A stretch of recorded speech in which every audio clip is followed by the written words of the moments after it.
three non-negotiables in a serious relationship.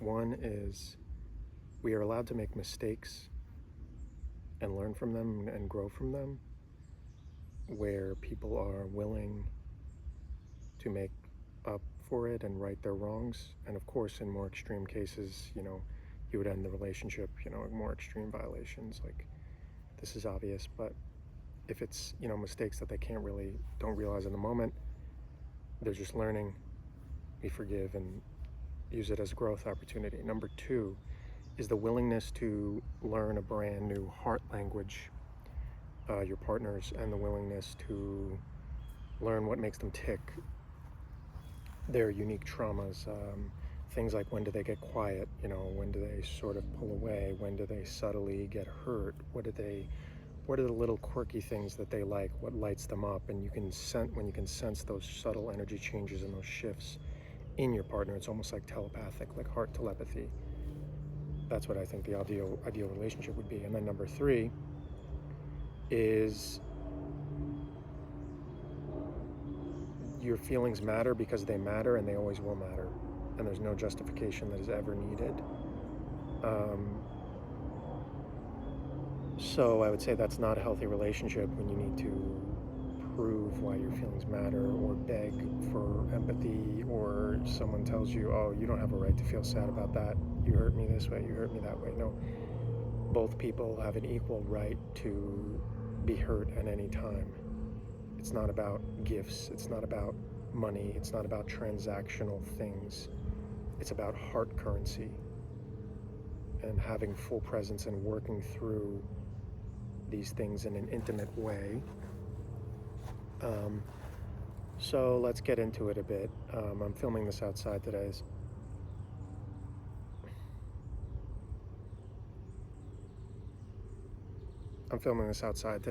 So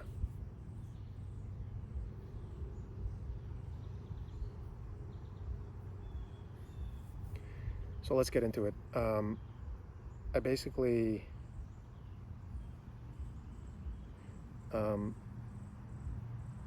so just so you know, my book is now available, Breaking Generational Curses, The Black Sheep's Guide to Liberation. I'll leave the link in the Amazon link, and also my audiobook link. So what do I desire? What do you desire in a partner, and what should draw you to the partner? I think it's a matter of like frequency. Are we on the same radio station? Are we on the same wavelength? Are we living in the same reality, literally?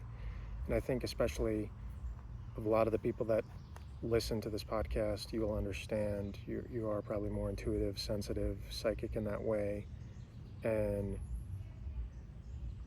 often you might want to tell yourself that you don't see it all right at the beginning, but many times you really do. You really do see it all, and it just depends. Do we brush off the red flags? Do we make excuses for the person internally because we just are lonely, we want to fall in love, or we think they're great on paper? All these reasons. And I think it's a delicate balance. It's a delicate balance because we're all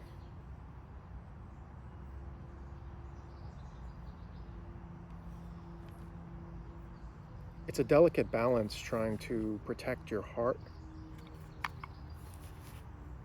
and also find the right person. And a lot of us have been hurt really badly, and it's like once you invest your heart in someone, you open your heart, soul, your temple to them, it's a very, very intense experience. So I think if you're looking for that soul merge, which a lot of us are on the spiritual path, you've developed a self-intimacy, an intimacy with self. And I think once you have that intimacy with self, or that accountability with self, where you can't run from your mistakes and your traumas, and you're on kind of a healing path, there's like a momentum that you have now. The divine is flowing in, spirit has almost taken the reins, and you're more in touch with your higher self and letting go. there's a momentum to it, and that growth is going to happen one way or the other. You know, your life gets blown up, relationships, friendships end, you move geographical locations, you change jobs. We've all been through these things during spiritual awakening, and it's an ongoing process. So basically, you have to realize that, and I've realized that after you have a couple of those dysfunctional and very hard relationships that break your heart really badly, or maybe you have one that is super painful that just you thought was the one and then they weren't and it didn't work out, and painful endings, just messy, mean words said, you kind of just have to go back to the drawing board. And then as you get older and mature, you stop like being enamored with little things. It's not like when you're younger and you're more insecure, you're more like, oh, this is so cool, this person likes me, she likes me, someone loves me, that's so great, I just gotta hold on to her and give these gifts and go on these trips and, you know, go to these nice dinners, whatever, you know, play house. And it's nice. Who doesn't want to be loved? Of course. We all want to be loved. We all want to have a family. And not everyone does, but a lot of us want to have a family, someone we can have kids with. And I think it really is a new stratosphere. Like, it's a new echelon, like a new level when you're working on your spiritual awakening. And a lot of things destruct, and it's out of your hands.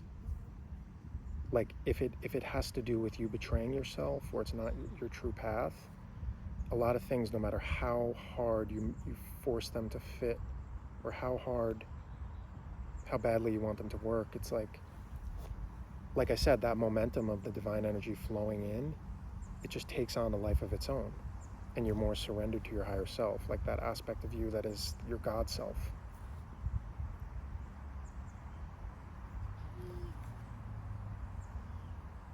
So it's very hard discerning, but I also think, especially as a man, like a lot of us are kind of in this insecure way of just being very thinking that, oh, we want the admiration of all these women, you know, that's going to make our lives complete, we're so awesome, blah blah blah. As you start to get older, you just realize it's quality over quantity, and that's not doing anything for you anymore. Like, being desired by more women, or being desired, like seen as admirable, like from a distance, or attractive, it doesn't do anything for you anymore, because you just so badly want someone to connect hearts with and go very, very deep with, and access new parts of your soul and be intimate. So it's very painful and difficult, but you have to be very strict about those standards. And I've kind of taken my focus off it. Like, I don't even like talking about it too much, because I think it's just so specific to each person. Like, I can't dictate what you want and what your needs are and the people you like. It's more just like silent.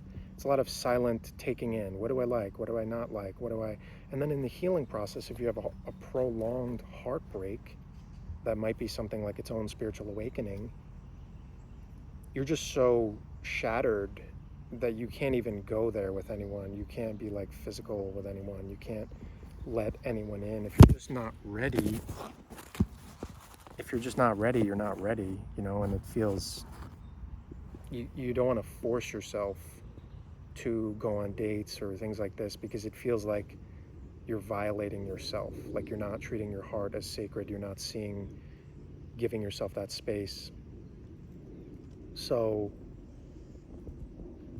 I think there is a distinction between the soul merge and then just regular romantic relationships, where you're kind of tap dancing, or you're kind of just doing, you know, it might be, you might have the feeling in those like very 3D relationships that if you get the feeling that someone could sub out for you, another man or another woman, you know, to just be this like doer of chores, or maker of money, or buyer of rings, or I just want children, and I just want the Christmas card, and you know, if you feel like you're being forced in to fit a frame and there's not that deeper soul connection, that's just kind of torturous for some of us, and we don't want that because you've already expanded and like exploded those illusions, and you just need the deeper soul connection. But um, back to those requirements, I think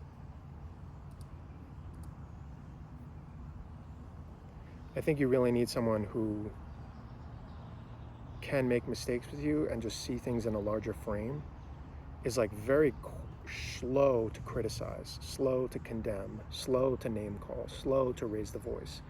They will be deliberate. They will take everything in.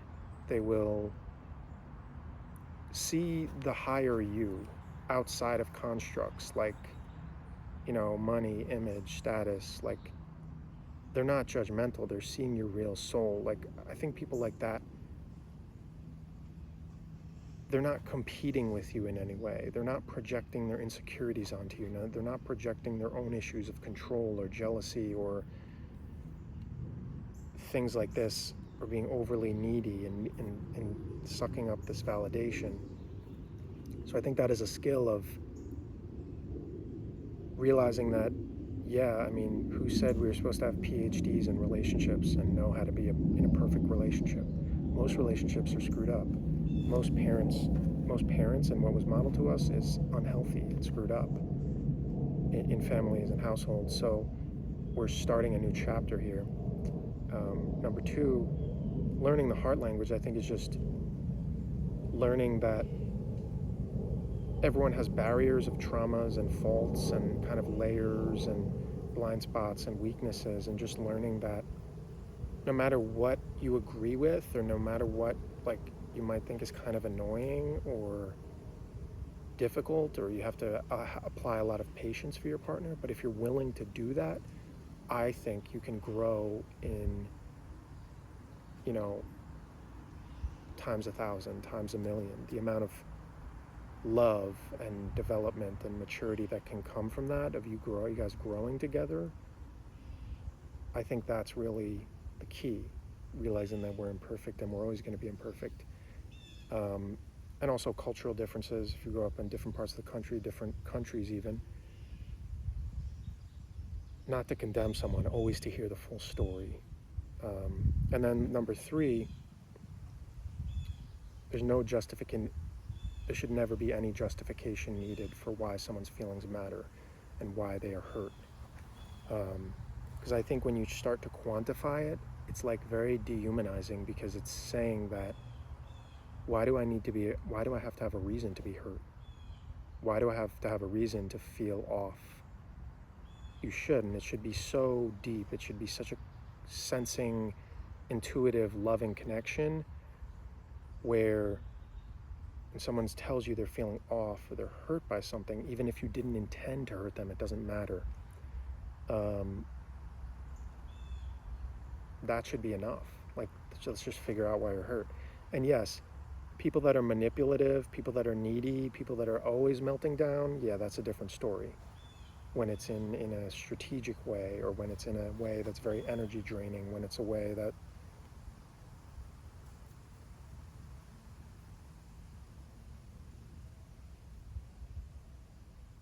or when it's in a way that is very,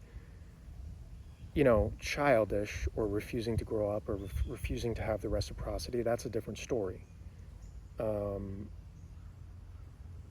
also this idea of keeping our sides of the street clean. Like, I'm working out my own issues. I'm telling you when we need space, when I need to take a day or two or three or whatever, or a few hours to cool off so we don't get tense.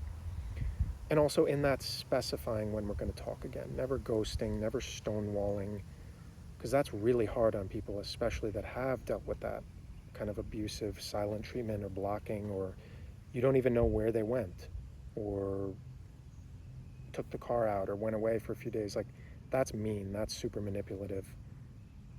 I think if you're in a loving relationship with someone, you should say, hey, let's take exactly 1 day, exactly 2 days, then let's just check in. I love you very much. I just need this time. And if you can't do that with the person, then maybe think about if that's the right relationship or not. Because punishment tactics and like isolating someone or putting them in the doghouse or making them feel crappy because you do, I just think that's like very much like a childish thing. It's like a lower template. I feel like we're graduating that now if you're on this path of deepening and on this path of self-actualization. So I think your perspective shifts to, as you're maturing as a person and doing your shadow work, and probably have been through heartbreak or a few heartbreaks, because it humbles you and you realize like what your heart is worth and how precious you are, how precious every human heart is. And then you realize you don't have the patience and the bandwidth to be playing around in these kind of worlds of, oh, we're validating each other, or we're very insecure, or we're very codependent and very needy, because you may have had the endurance and the energy for that in years past and gone a very long time in those relationships. But now it's like, once you know, you know. Once you're awake, you can't go back to sleep. If you think about sex and like how it binds people, creates chords, how much that intensifies the connection and opens your soul to someone's soul and the entire history of all their traumas and issues that they might not even know about. But if you're intuitive and in touch and have done a lot of inner work, and then someone's they might be siphoning you or dragging on you or pulling you down because they're not at the same level of awareness. You will literally be feeling their traumas inside them and processing them for them. And if they don't even have a clue what's going on, it feels really painful because you feel alone. So I think a lot of the feedback I get from things I share online is, oh, I'm so lonely. I just feel like no one's going to be able to match me. Like there's no one on my level. Like, there's no good men out there. And similarly for men looking for women, or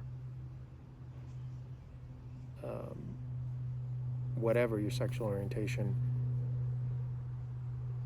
it's very difficult. It's very hard. Like, I don't have all the answers. I can't promise everything's going to be perfect. I can just say that you have to have faith in who you are and who you're becoming.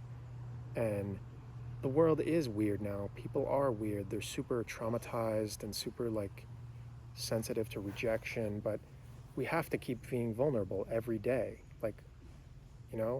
I'm vulnerable on here and on my platform, and also in other ways, and just day to day, and people I meet and friends and going out and interacting. And you got to put yourself on the line. You got to risk rejection every time you're trying to connect.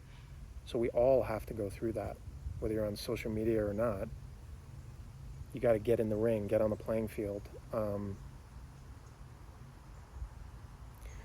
if you're looking for that soul merge type of connection, you got to realize, and you're super rare, you've done a lot of work on yourself, you've had a lot of courage, done your shadow work, had these dark nights of the soul, realize that many people will never even open that door. They will never even have a clue where you're coming from.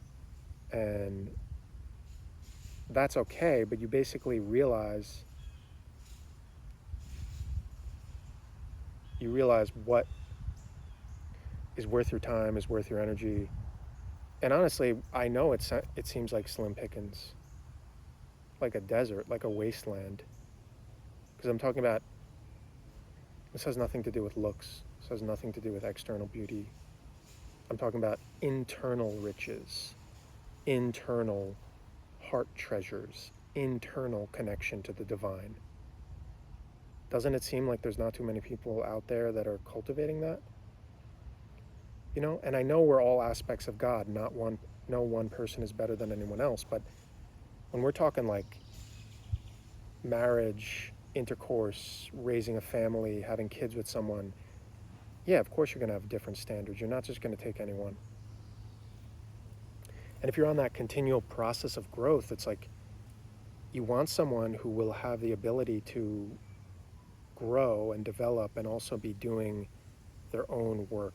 And it's not that none of us are perfect. It's not that you can't be clingy at times or miss your partner or get jealous at times. I think that's completely natural. But it's just this feeling, this energetic posture this disposition towards the world, to have an open heart, to be forgiving, to be loving. And if you're waking up next to someone every morning, you're going to meals, you're traveling, you're dealing with the difficulties and hardships of life, and then you'll eventually deal with death or tragedy, or of your parents or whoever at some point. You just want someone that is naturally happy, that can naturally let things roll off their back. Not that they won't go through hard times and be horribly depressed or grieving or upset, but they can hold their own weight, in the sense that they would never dump something on you. They would never just have random, they wouldn't be moody all the time. They wouldn't be pissed off or projecting insecurities, or being super fragile like a glass vase, everything breaks them and then they're leaning on you too much and you have to be the rock. You want equal levels of emotional courage, let's call it. Equal levels of continually opening our heart and coming to the table. Obviously no one should ever tolerate abuse.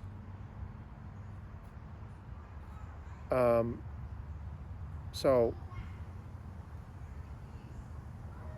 we don't have to tolerate abuse ever, of course, but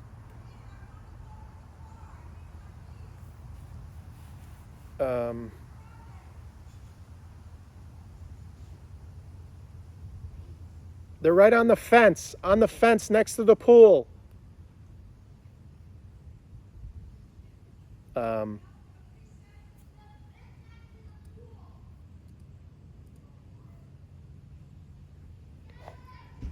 Sorry, just my nephew and my mom. It's family time in New York here.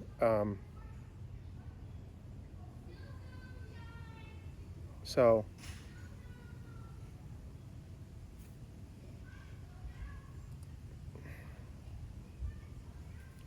basically, I'm not focused on that at this point in time, because it's just very far out of my mind, because I think heartbreak for me, I'm a little bit of a ways out, but it's just still a continual unlayering process, because you learn so much about yourself, and it really disintegrates you and just demolishes everything you thought about yourself, because when you're just reduced to I just love this person so much, and it's so hard to let go, it's so hard to say goodbye, it's so hard to not be able to have them around.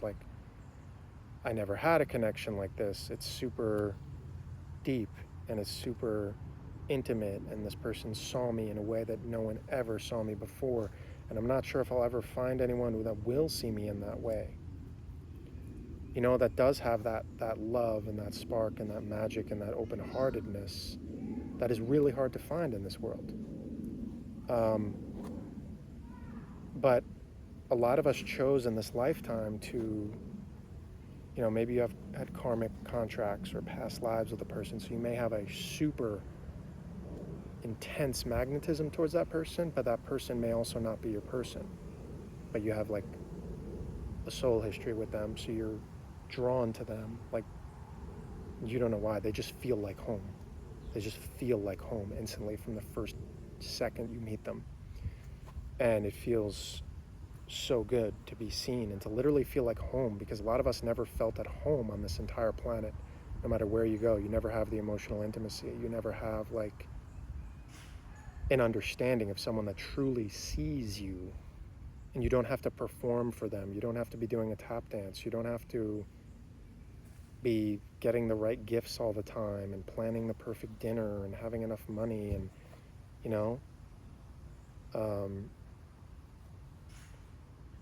but statistically, how many people haven't even met yet that will fall in love,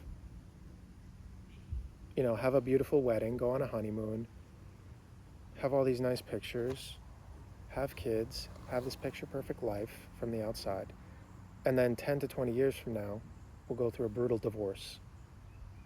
That's ugly, custody battle, accusations on both sides, smearing of names. And what's the difference, right? It's what's the difference between, and then the kids grow up having that trauma, seeing the parents fight, having a broken home, which is so common in today's world, by the way. only seems to keep increasing, right? Because it's a very self-absorbed, you know, zombie society at times. Oh, I'll just have the kids because I want to fit in and give them iPads at 2. But whatever. Back to the point. What's the difference between that and a marriage that lasts for a lifetime, that is kind and growth oriented? It's like, it's basically a matter of, do we want to grow up? Do we want to become mature adults? Did we really think through this decision? Are we really, really sure this person's my person? Or is it lust? Is it physical attractiveness? Is it convenience? Is it process of elimination? Is it that your parents like the person? Is it they fit in well with the person, fits in well with your family? Is it because they make a great salary and you won't have to worry as much about money? Right? You consider all those things in a larger frame, of course. But I think it's really hard because you'd probably talk to a lot of people that tell you, and obviously they don't speak this to a single soul probably their whole life, if they think they settled, or if they think they did it more out of convenience or fear, or, and of course, yeah, women have their biological clock. They want to have babies. It is what it is, right? I mean, we all do what we do, you know. I've certainly made tons of mistakes in this life. It's not judging anyone. It's just sad to me that people feel that they need to do that. And I think it also ties into, like, maybe they didn't do enough inner work on themselves and go to those really painful places of deep, deep self-reflection. So they weren't really sure what they wanted, or they hadn't unveiled enough layers of themselves. And then it's like 5-10 years into the marriage where you have kids, whatever, they start to have that midlife crisis or whatever it is, and then like, oh, I'm making a shift now. I mean, weirdly, I'm single, not married, no kids. Like, weirdly, I think all the dysfunction I've seen in the world, and just having a keen eye for it and always picking up on a lot of the insanity, and generally just spending a lot of time in the underworld, transmuting energy, kind of being aware of the darkness, never being able to run from it, and then learning to appreciate it, the balancing of dark and light, and awareness of the shadow, and seeing all the dysfunction in my family and friends, in the world, let's be honest. It's a blessing, because I realize what I don't want and what I'll never be, like what I would never raise, the way I would never ever raise kids. So it is important to know what you don't want and what you want to become. Like, I would only have children. Of course, I already want children because I feel like it's in my life plan. I just feel that intuitively. But I would only do it with a woman who I fully trust and I believe we could give them an amazing life. Not a perfect life. They will suffer and have hardships and all of those things, and make mistakes and screw up in life like any human. But to give them the best possible, you know, conditioning and love, like real unconditional love to a child or multiple children, I think that's the greatest accomplishment or achievement. It's the greatest gift or contribution I can give to this world that will outlive me, because I never had that.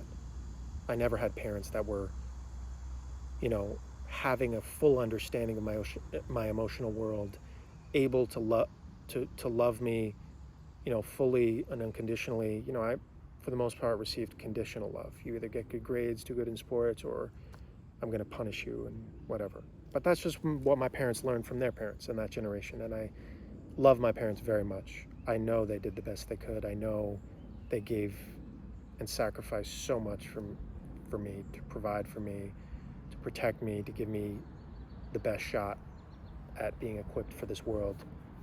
You know, there's no resentment left. There's no, like, none of that. You know, and it's all is as it should be. You know, I'm really lucky I have the parents I do, honestly. In this cosmic lottery, when I think about it, they didn't have the emotional tools, you know, and I know a lot of us really did feel like we raised our parents in the emotional sense. But my parents gave me a lot of practical tools, you know, like my dad, just more technical skills, street smarts, just, being there for me when I'm in really rough times or screw up in life, or they're always there for me.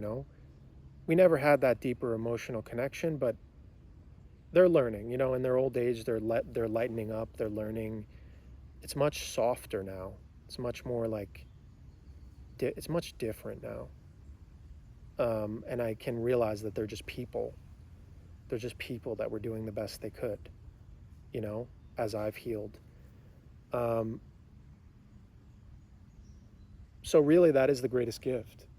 If you can have children and be like, hey, I gave them this real love. I was like attentive to their emotional worlds. I raised a child that knows how to be like whole in their emotions. Like, what a miracle. What an unfathomable miracle. I get to do that at some point. Maybe I'm not there yet in my life, but it's very sacred. This isn't like shopping for like a bed or a house, as it so often can feel like in this culture. Like, this is very, very sacred to me. Like, I pray on this, I meditate on this, I contemplate it often. And I know, because I'm a rare person. I have a unique energy signature, as we all do. Some of us just aren't yet aware of how precious and powerful we are in our hearts. We're all learning it gradually, learning what we won't put up for, learning what our worth is, learning that we can have high standards and hold out. So it's like very sacred. It's kind of like, all right, she'll find me when she finds me, I guess. I'm part of the world. I'm getting out there. I'm working on my life pursuits and my mission. I'm open to meeting people, but it's not like I've dropped that, where it's like, especially men can approach it that way, where it's just kind of a desperation mentality, or like dating, like you're doing a chore. Oh, gotta find a wife, gotta find her, whatever, the dating apps, the dating apps just don't, I don't know, it's very transactional, and I just don't think that's conducive to real love, real connection. It's inherently seems like a marketplace. So I think you'll start to find that person, whoever they are, or whoever you're meant to be with, or even if it's someone that you've been with in the past that you're meant to reconnect with. Whatever it is, it's like you got to let go. You got to just let it go. Give it to God. And in that sacred sanctuary of yourself, and those intuitive pings to, like, okay, maybe you want to move a city, move a job, make a life change, start posting videos online, start a website, start a business. It's like you got to understand that your future selves and your multidimensionality is always pinging you. You're always being pinged. So you never know what really that intuitive ping to move, start a new life, quit a job, whatever it is, contained in that intuitive gut feeling could be like a new soul contract, or like maybe it's because that person is waiting for you in another state or another country. But it's like, let's just get in the mode of trusting our heart, tuning in with our heart, tuning in with God every day and our higher self, making those efforts to love ourselves, realizing we're going to fall flat on our face, look stupid all the time, every day. It doesn't matter. All that matters is you have the courage to get back up, the courage to make it better, keep going, and realize that you can't really do wrong when you have that mindset. And let's let God take care of the rest, I really do believe you develop a momentum in that sense. The universe hears your courage. The universe and God sees your courage, sees your resolve. That's why I do believe that person or that counterpart exists, even when you feel like, oh God, I'm like on such a different radio station.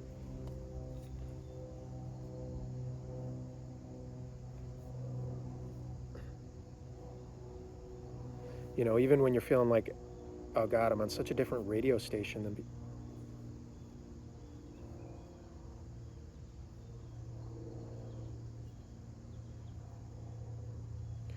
like I'm on such a different Even when you're feeling like, oh man, I'm on such a different radio station than the people in this world. Keep getting intimate with yourself. Keep getting intimate with God. Because it will feel alienating. It will feel like you're not really connecting with people the more you get in touch with that divine energy, that flow of energy that's coming through us as we're clearing traumas, clearing those blind spots, clearing those patterns and overlays of programming and fear. Keep falling in love with yourself. And put yourself out there. Learn about people.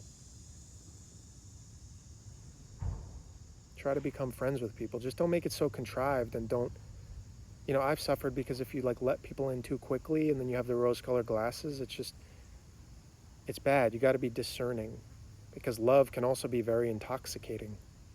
It can make you drunk. And just be kind to yourself. So I'll just conclude it there. Thanks again.